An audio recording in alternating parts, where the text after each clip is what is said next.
వంకాయ, ములక్కాయ, ఎండి చేప, టమాటా కర్రీ అండి. ఇవి చప్పటి సావడాలు. ఇవి కర్రీ కోసం కడాయి పెట్టి నూనె పోసానండి, కాగింది.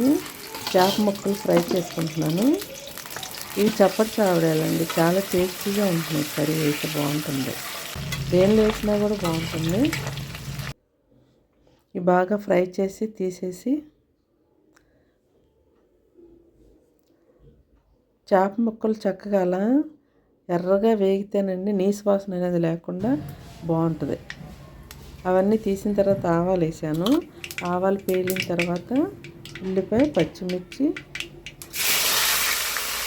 ములక్కాయ వేసి సిమ్లో నిదానంగా మగ్గించానండి మూత పెట్టి. ములక్కాయలు నూనెలో చక్కగా మగ్గితే బాగుంటుంది టేస్ట్. కరివేపాకు కూడా వేసి మూత పెట్టాను, కొంచెంసేపు మగ్గించానండి. బాగా మగ్గిపోయింది.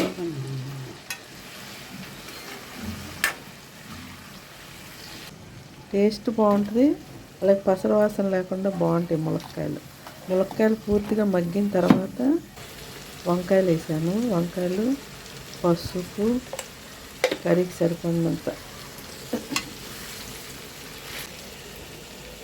2 టమాటాలండి. టమాటాలు వేసిన తర్వాత కర్రీకి సరిపడినంత సాల్ట్ వేసాను.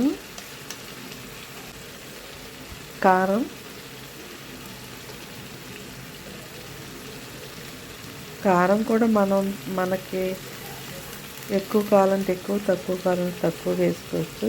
నేనైతే 3 స్పూన్లు వేసానండి. మాకైతే కరెక్ట్గా సరిపోయింది ఆ కారం. ఇవన్నీ వేసి ఒకసారి కలిగి పెట్టి మళ్ళీ మూత పెట్టి మగ్గించానండి కొంచెంసేపు.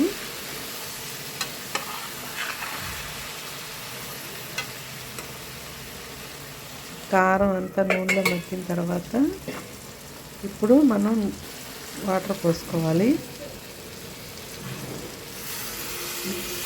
వాటర్ ముక్కలన్నీ మురిగి వరకు పోసుకుంటేనండి ములక్కాయలు కూడా చక్కగా ఉడుకుతాయి.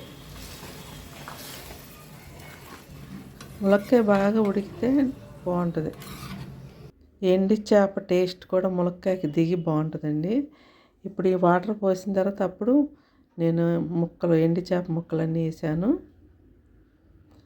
చేపలు కూడా కర్రీలో ఉడికితే ఆ టేస్ట్ కర్రీలోకి దిగి బాగుంటుంది.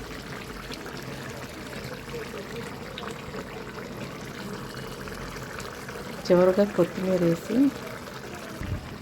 మళ్ళీ కొంచెం సేపు ఉడికించానండి.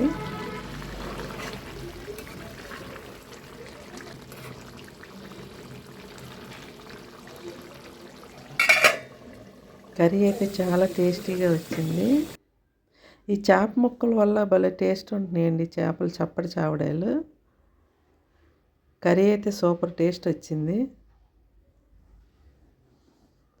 చూసారుగా, మా కర్రీ నచ్చితే లైక్ చేయండి, మీ ఫ్రెండ్స్కి, ఫ్యామిలీ మెంబర్స్కి షేర్ చేయండి. మా ఛానల్ని సబ్స్క్రైబ్ చేసుకోండి. మా కర్రీస్ ఎలా ఉంటున్నాయో కామెంట్స్ కూడా చేయండి. బాయ్ అండి.